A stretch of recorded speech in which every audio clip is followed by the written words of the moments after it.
Sino mang hindi lumingon sa pinanggalingan, hindi makakarating sa paroroonan. Papasok na siya sa school atelier, medyo malaking pagbabago niya sa sarili niya kasi marami na siya natutunan ganun.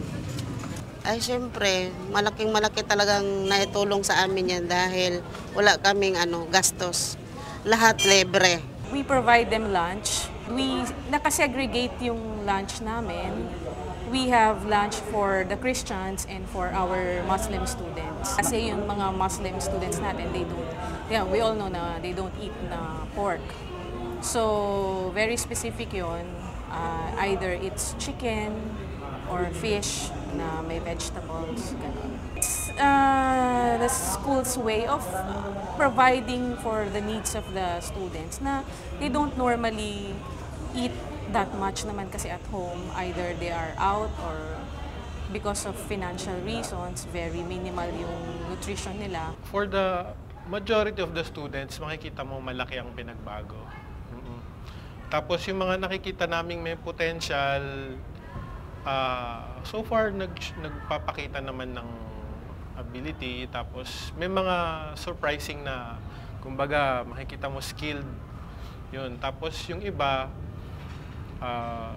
yung aware na medyo bitin sila sa academics, nagsa-shine sa workshop.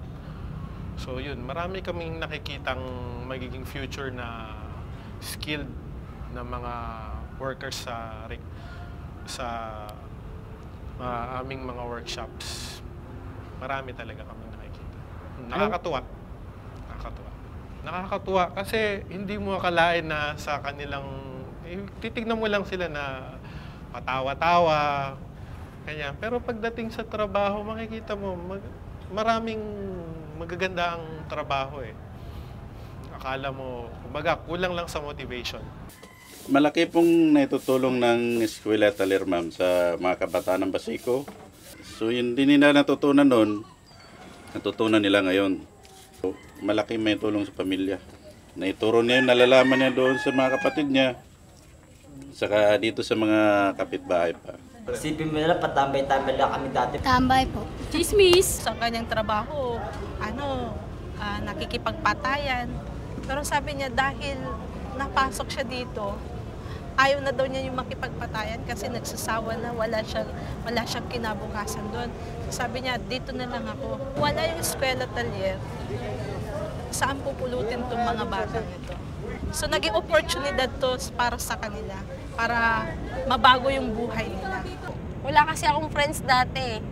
Baga yung focus ko lang is tindaan lang, family, tsaka buhay. Ngayon, nagkaroon ako ng bonding sa ibang tao, hindi na ako nahihiya, hindi na ako mahiyain.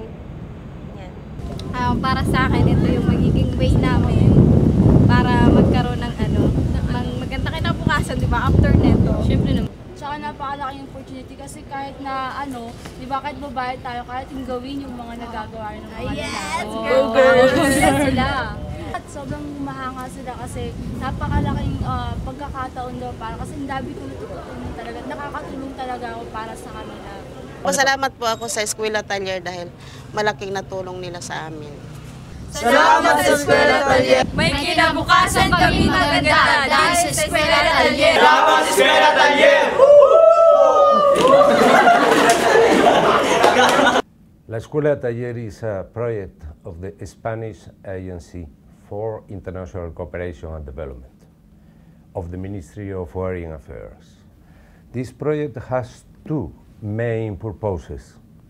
First, to rebuild and preserve the essential heritage of Intramuros, the heart of the city, and without any doubt, the oldest European city in Asia. And second, but not last, to offer the young people, unemployed people from low income and less fortunate families of Manila the opportunity to learn a livelihood skill and secure a better future for themselves.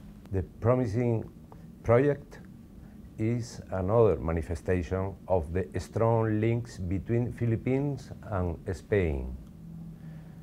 In the last year, Spain has become the main European partner in the development in Philippines, because Spain believes in Philippines and believes in Filipinos.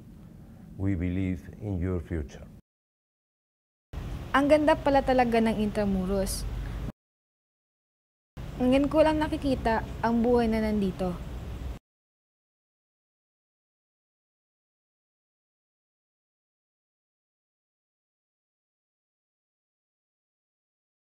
Masarap umuwi ng bahay, lalo na ngayon may buhay.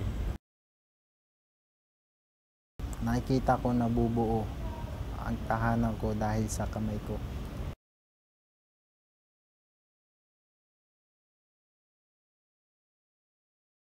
Ngayon, mayroon ng magandang kinabukasan ng pamilya ko.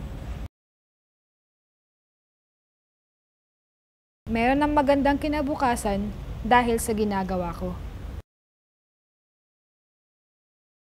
Nakikita ko ang kinabukasan ko dahil sa ginagawa ko.